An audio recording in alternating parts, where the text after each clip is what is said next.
नमस्कार, मैं हूं ऋषि कुमार। प्रधानमंत्री नरेंद्र मोदी के नेतृत्व में केंद्र सरकार अपने 3 साल पूरा करने जा रही है और सरकार अपने कामकाज का लेखा जोखा भी जनता के सामने ला रही है। ऐसे में हमारे साथ सामाजिक न्याय और अधिकारिता मंत्रालय से संबंधित सभी पहलुओं पर बातचीत करने के लिए स्वयं मंत्री थावरचंद गहलोत जी हमारे साथ हैं।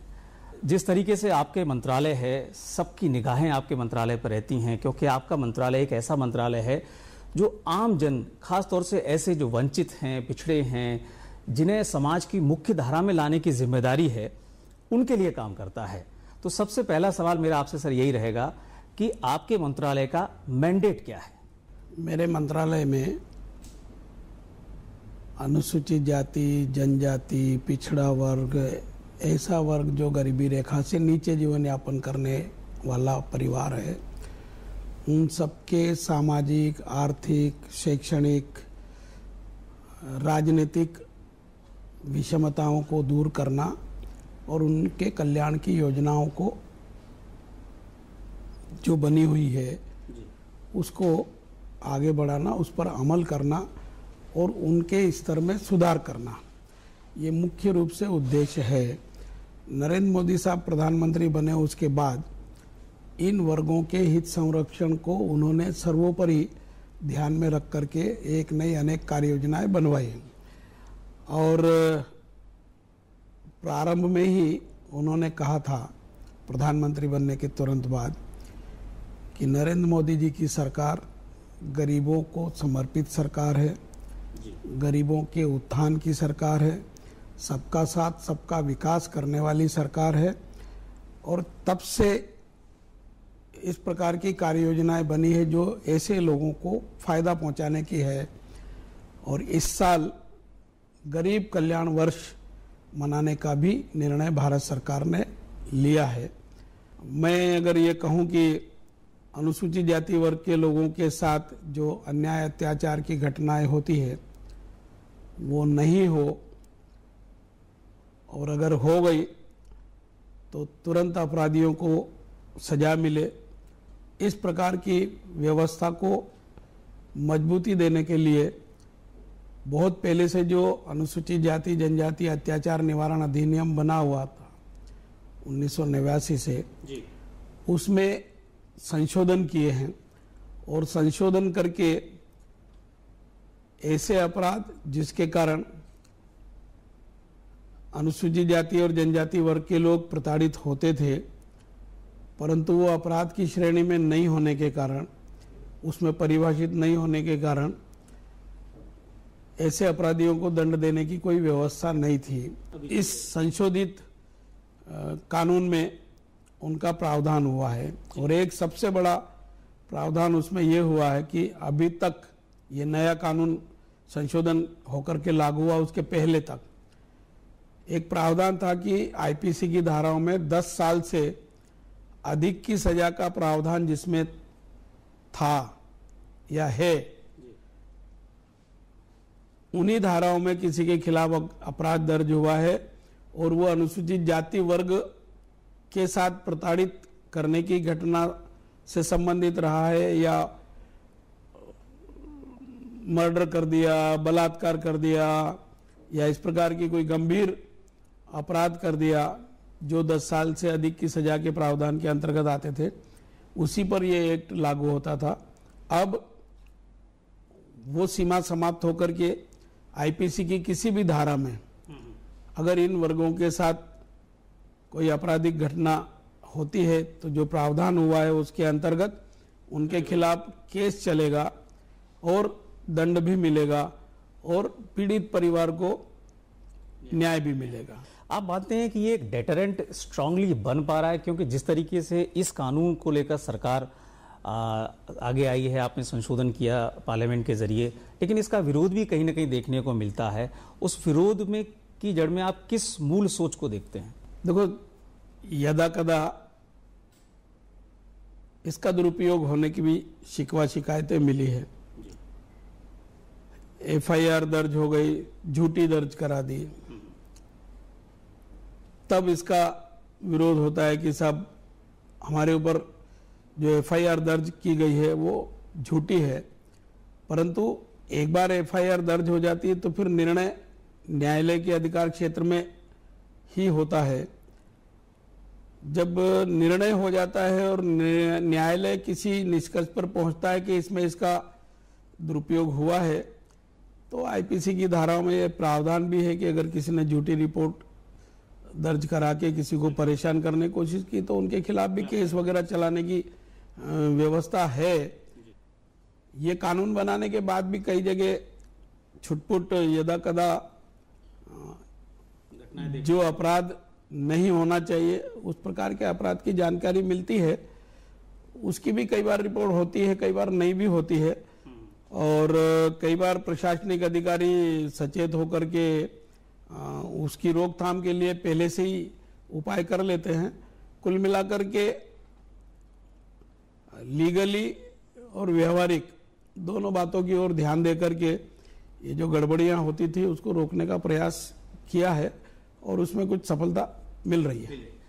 इसी वर्ग से संबंधित, अनुसूचित जाति से संबंधित अगर हम बात करें उनके विकास की, कल्याण की, चाहे वो स्कॉलरशिप स्कीम हो, चाहे वो उनके हॉस्टल से संबंधित हो, उनको लोन देने की बात हो, कई बार सरकारों पर आरोप लगते हैं कि जो फंड रिलीज किया जाता है उसका दुरुपयोग हो रहा है या किसी और मद में उसको खर्च कर दिया गया। इन सब चीज़ों को रोकने के लिए आपका मंत्रालय क्या कर रहा है? राज्यों में इस तरीके की कोई मॉनिटरिंग सिस्टम है? ये मॉनिटरिंग का काम सामान्यतया संबंधित राज्य सरकार का रहता था और उस पर मॉनिटरिंग करने का काम पहले योजना और सांख्यिकी विभाग या योजना आयोग करता था। अब नीति आयोग बनने के बाद नीति आयोग ने इसकी मॉनिटरिंग का काम मेरे मंत्रालय को अर्थात सामाजिक न्याय और अधिकारिता मंत्रालय को सौंपा है। एक बात और कहना चाहूँगा, नरेंद्र मोदी जी ने भी इस विषय पर काफ़ी चिंता जाहिर करते हुए मेरे मंत्रालय से अपेक्षा की है कि अब इसका पूर्ण रूपेण सदुपयोग हो, दुरुपयोग नहीं हो। और एक खुशी की बात यह है कि पहले एक बार नहीं अनेक बार ऐसे सुझाव आए और समिति की रिपोर्ट के आधार पर योजना आयोग ने निर्णय लिया था कि देश के 26 मंत्रालय जिनका संबंध इन वर्गों से संबंधित कार्य योजनाओं से होता है, उनको किसी मंत्रालय को 4%, किसी को 6, 8, 10, किसी को 22, 25 ऐसे परसेंटेज में इनके कल्याण के लिए धन का आवंटन बजट में करना चाहिए था। पहले मुश्किल से 10% और 9% के आसपास ही रहा करता था। मोदी साहब प्रधानमंत्री बने और मुझे ये दायित्व दिया तो हमने प्रयास किया और वो निरंतर 11, 12, 13 तक, 13.5 तक होता रहा। इस साल के अर्थात 17-18 के बजट में 20.2% की धनराशि का आवंटन हर एक मंत्रालय, हाँ, जिनसे संबंधित टोटल हाँ, इन 26 मंत्रालयों का टोटल मिलाकर के 20.2% देना चाहिए। 16.2% पर इस बजट में प्रावधान किया है 20.2%।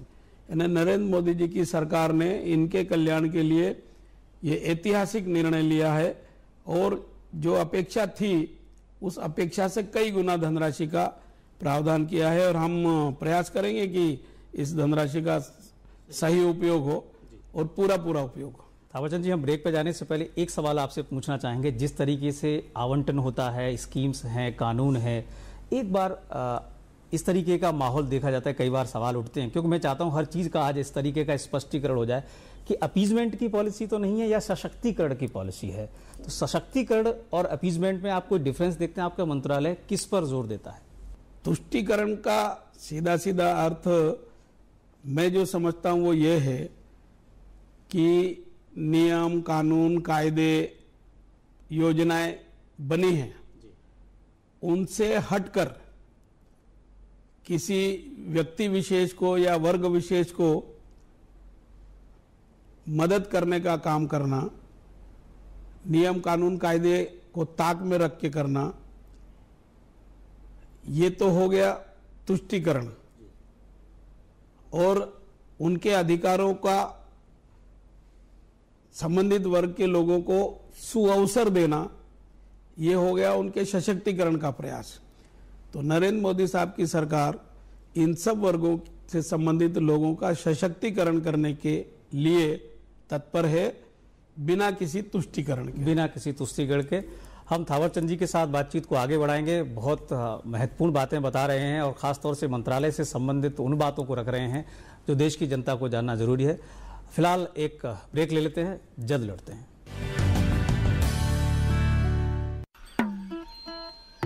झाड़ के पीछे, पेड़ के नीचे, तालाब के आजू, पटरी के बाजू, करते हो तुम पेट हल्का, ना शौचालय ना है नलका, फैल गई गंदगी बीमारी चारों ओर। अरे इसीलिए बॉस शट द डोर। मतलब दरवाजा बंद करो, दरवाजा बंद, दरवाजा बंद तो बीमारी बंद। अरे खुले में जब शौच करोगे, खुल के रोग फैलाओगे, तो भाई बीमार पड़ोगे सब संग। तो क्या करें? दरवाजा बंद करो, दरवाजा बंद, दरवाजा बंद तो बीमारी बंद।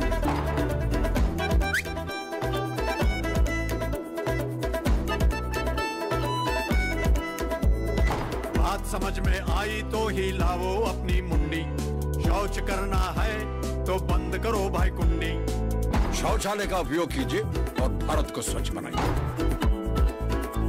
गरम हवा रेगिस्तान बना है, पप्पू पंखे उफ उफ उफ। एक्सक्यूज मी, सॉल्यूशन क्या है? वेगो वेगो गो विद वेगो, पप्पू पंखे उफ उफ उफ। अब पंखे से कट्टी और एसी की छुट्टी। वेगो एयर कूलर्स, पंखे सा बिल, एसी सा फील। छुट्टी नहीं है, टॉफी देता हूँ। ये ले बेटा। ए बच्चा, ये टॉफी इसको वापस दे दे। 1 रुपए छुट्टा दीजिए।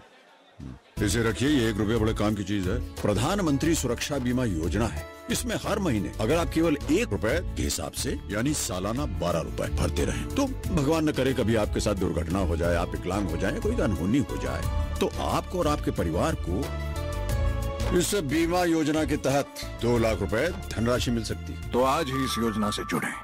धूम्रपान करने वाले अधिकतर लोगों को उससे होने वाली खांसी की पहचान होती है। शरीर बताता है कि कुछ गलत है, लेकिन 2 हफ्तों या ज्यादा की खांसी किसी बड़े खतरे का संकेत है। खांसी का इलाज ना करने पर टीबी हो सकता है। धूम्रपान करने वालों को टीबी और उससे मृत्यु होने का खतरा है। आपके धूम्रपान के धुएं से औरों को भी यही खतरे हैं। बीड़ी सिगरेट का हर कश आपको और आपके आसपास के लोगों को टीबी के नजदीक ले आता है। एक गेम चेंजर क्रिएट करता है पाथ ब्रेकिंग माइलस्टोन्स। जीएसटी सुगम व्यापार को दे नए आयाम। एक गेम चेंजर को होना चाहिए फास्ट।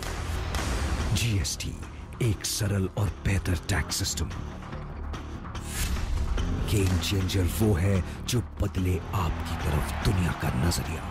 जीएसटी बनाए अर्थव्यवस्था को व्यापार के अनुकूल। जीएसटी एक गेम चेंजिंग पहल। जीएसटी एक राष्ट्र, एक कर, एक बाजार।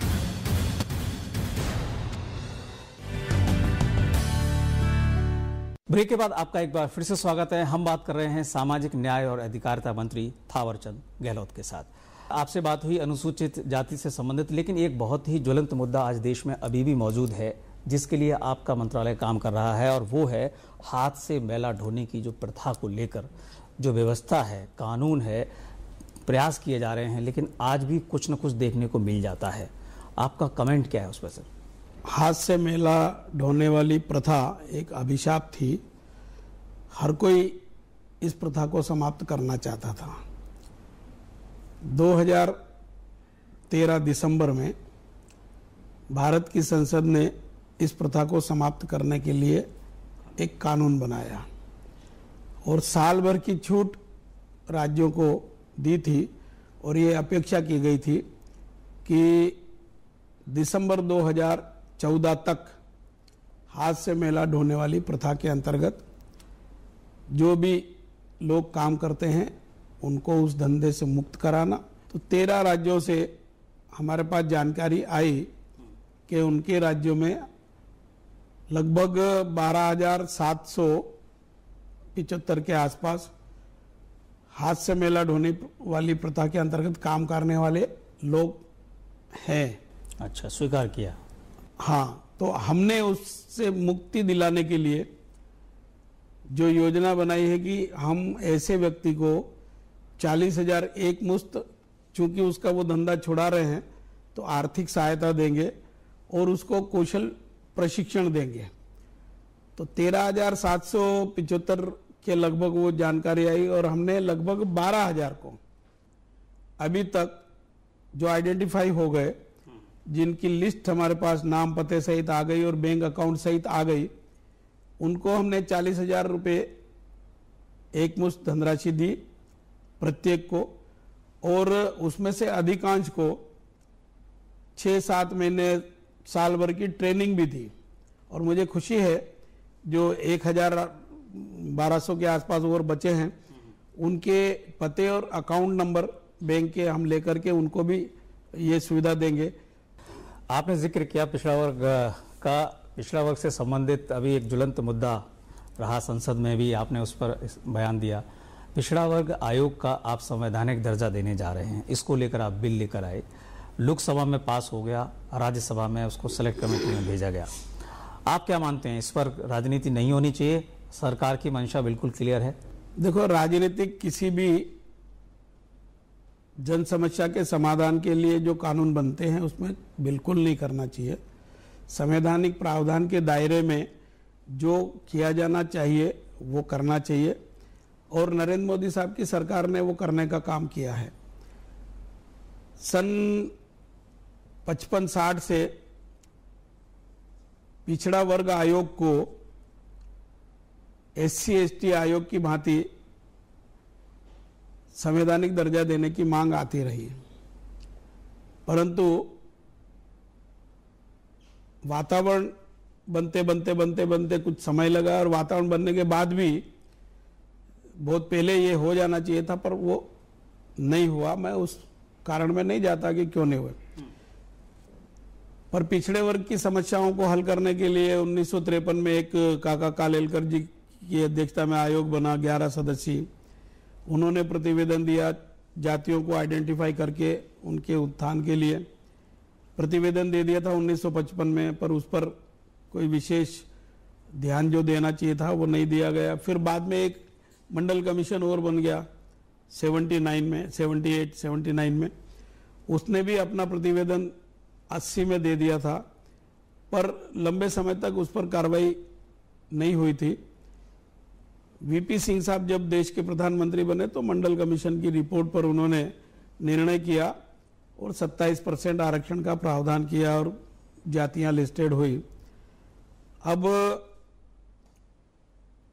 पहले विषय विशेष को लेकर के आयोग गठित करने का प्रावधान था। जैसे 338 में SC/ST आयोग पहले एक ही था।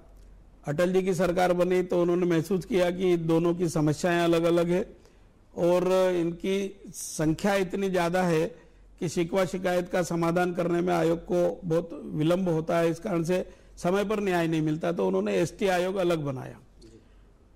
उसी भांति अब ये OBC आयोग बनाने का निर्णय लिया है। तो 338 में हो जाएगा SC आयोग, 338A में हो जाएगा ST आयोग और 338B में ये OBC आयोग बन जाएगा।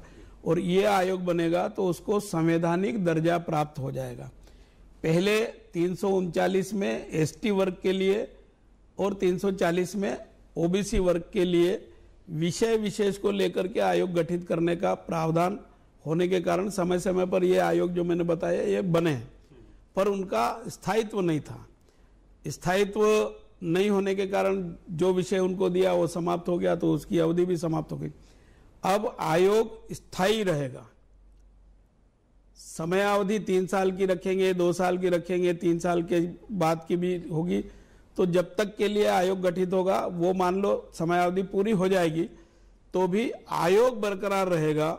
पहले आयोग ही भंग हो जाता था, अब आयोग बरकरार रहेगा। मान लो कोई व्यक्ति अध्यक्ष नहीं है तो किसी प्रशासनिक अधिकारी को उसका चार्ज रहेगा।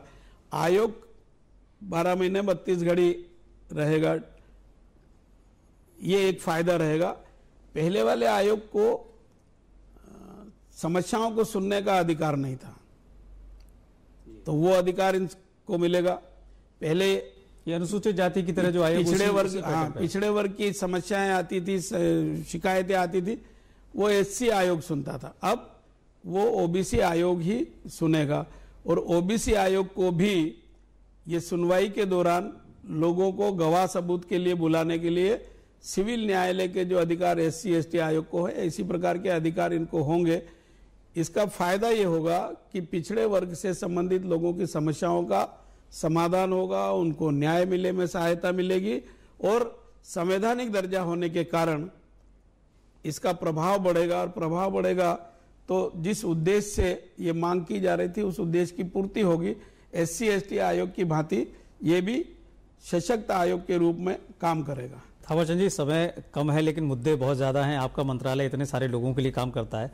एक सवाल आपसे पूछना चाहूँगा, संक्षेप में जवाब। सोशल डिफेंस के नाम पर आपके यहाँ एक विंग है जिसमें आप वरिष्ठ नागरिकों, नशे के शिकार लोगों, ट्रांसजेंडर, भीख मांगे, इस तरीके की जो इसमें जो भूमिका आप निभा रहे हैं, इसके बारे में संक्षेप में बताएं। क्या काम कर रहा है इस पर, अब तक क्या काम हो चुका है? देखो, ट्रांसजेंडर के समस्याओं का समाधान करने के लिए हमने उनके हित में एक विधेयक संसद में प्रस्तुत किया है, और प्रयास होगा कि अगले सत्र में रिपोर्ट मिलने के बाद वो पास हो जाए। इसी प्रकार से ये ओबीसी आयोग भी, लोकसभा में विधेयक पास हो गया, राज्यसभा में गया तो वो अटक गया, और अटकने का कारण उन्होंने दो बताया कि साहब हमको संशोधन प्रस्तुत करने का टाइम नहीं है और इसको सिलेक्ट कमेटी के पास भेजें। हमने निवेदन किया था कि सिलेक्ट कमेटी के पास भेजने की आवश्यकता नहीं है, क्योंकि ऑलरेडी ये जो पिछड़ा वर्ग कल्याण समिति है पार्लियामेंट की, उसने 3-4 बार इस विषय पर सुनकर के प्रतिवेदन दिया है, और उनकी सिफारिश के आधार पर, उनके प्रतिवेदन के आधार पर ही हमने ये प्रावधान किया। इसलिए वहां भेजने की जरूरत नहीं, हमने आग्रह किया था, परंतु राज्यसभा में ये निर्णय हुआ कि नहीं, सिलेक्ट कमेटी को भेजा जाए। अब वो सिलेक्ट कमेटी अगला जो मानसून सत्र होगा उसमें समय सीमा तो तय हुई है कि प्रथम सप्ताह में उसका प्रतिवेदन देंगे, पर जब भी वो प्रतिवेदन देंगे हमारा प्रयास है कि राज्यसभा में भी उसको पास कराएं, ये दोनों बिल पास कराएं। फिर इसी प्रकार से ये भिक्षावृत्ति जो करते हैं, हालांकि ये स्टेट सब्जेक्ट है, अभी जो कानून बना है वो इतना सख्त है कि अगर कोई है तो उसको आप पकड़ के जेल में डाल दो। हाँ, भीख लेना देना दोनों। हाँ, तो जेल में डालने के बजाय इनको सुधारने का काम करना। तो हमने एक नया प्रारूप तैयार किया है, वो अंतिम स्वरूप में है। वो अंतिम स्वरूप में जब सहमति हो जाएगी तो हम उसको सर्कुलेट करेंगे, लोगों की राय लेंगे, इस प्रकार का काम करेंगे। इसके अलावा नशे में लिप्त लोगों के लिए नशा मुक्ति एक पॉलिसी भी है, उस पॉलिसी के हिसाब से हम काम करते हैं। सामान्यतया ये विषय भी राज्य के माध्यम से ही हम हल करवाते हैं या इम्प्लीमेंट करवाते हैं। हमारा प्रयास है कि राज्य सरकार की जो लोकल बॉडीज या पंचायतें या इस प्रकार की संस्थाएं रहती, उनके माध्यम से जो संगठन चल रहे वो, या एनजीओज के माध्यम से हम नशा मुक्ति के लिए अनुदान देते हैं, आर्थिक सहायता देते हैं। और मैं ये कह सकता हूं कि हालांकि नशे की प्रवृत्ति में कमी आ रही है ऐसा मैं नहीं कह सकता, बढ़ भी रही है, कोशिश कर सकते हैं। हाँ, पर हम कोशिश कर रहे हैं। कुछ लोगों को नशा मुक्त कराते हैं तो कुछ नया तैयार हो जाते हैं, इस प्रकार की प्रक्रिया ये निरंतर है। पर हम हर क्षेत्र में नशा मुक्ति से मुक्ति दिलाने का काम भी, और कुष्ठ रोगियों को स्वावलंबी बनाने की दृष्टि से उनको भी सुविधा देते हैं। फिर भीख मांगने वालों को भिक्षावृत्ति से रोकने के लिए भी कार्य योजना चलाते हैं। ये सब कार्य योजनाएं राज्य सरकार के माध्यम से हम बातचीत करके इम्प्लीमेंट कराने का प्रयास कर रहे हैं। समय कम है लेकिन चलते चलते एक सवाल जरूर पूछूंगा कि जिस तरीके से वंचितों के लिए, शोषितों के लिए बाबा साहेब डॉक्टर भीमराव अंबेडकर के जो कार्य हैं, उसको आपका मंत्रालय, सरकार, केंद्र सरकार इसको बहुत रुचि लेकर आगे बढ़ा रही है। आपने आपके मंत्रालय ने प्रयास भी किए हैं उनके विचारों को, उनकी नीतियों को आगे बढ़ाने। इस पर आपकी प्रतिक्रिया और क्या आप तक इस पूरे मसले पर कहेंगे? देखो, अंबेडकर साहब उस समय भी कहते थे कि सच्चे राष्ट्रवादी सोच को लेकर के देश में समन्वय के आधार पर समता और समरसता लाने की आवश्यकता है। पर बहुत सारे लोगों ने उनको अध्ययन किया तो उनकी सोच को अपने ढंग से समझने का काम किया। कुछ लोगों ने सोचा कि ये हमारे विरोधी थे, कुछ लोगों ने कहा ये केवल हमारे थे, पर ऐसा नहीं था। अंबेडकर जी की सोच देश हित की थी, सर्वव्यापी थी, सर्वहितैषी थी। वो समन्वय के आधार पर समता और समरसता लाना चाहते थे। नरेंद्र मोदी साहब की सरकार ने और मेरे मंत्रालय ने इसी सोच को आगे बढ़ाने के लिए कार्य योजनाएं बनाई और उस पर अमल कर रहे हैं। हमने भावनात्मक सम्मान देने के लिए अंबेडकर जी से संबंधित 5 प्रमुख मान बिंदु हैं। जन्मभूमि, शिक्षा भूमि, दीक्षा भूमि, महापरिनिर्वाण भूमि और अंतिम संस्कार भूमि। इन 5 को पंचतीर्थ घोषित किया है।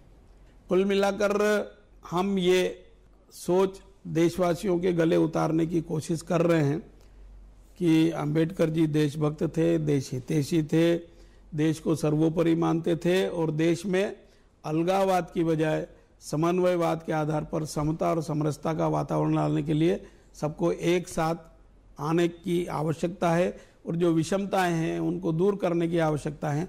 इन सब कामों को करने में हमारी सरकार, हमारा मंत्रालय और नरेंद्र मोदी साहब के मार्गदर्शन में हम काम कर रहे हैं। चलिए सर, आपकी कोशिशें रंग लाएंगी। किस तरीके से आप विषमता को दूर कर समता की ओर आपके बढ़ाने का मंत्रालय है, बेहद गंभीर कहें बल्कि बहुत रुचिकर भी है कि आपको इसमें आनंद भी मिलता होगा इन सब कामों को करने में, क्योंकि किसी को लाभ पहुंचाना, किसी को मुक्ति की ओर ले जाना, मेन स्ट्रीम में लाना सबसे बड़ा काम होता है।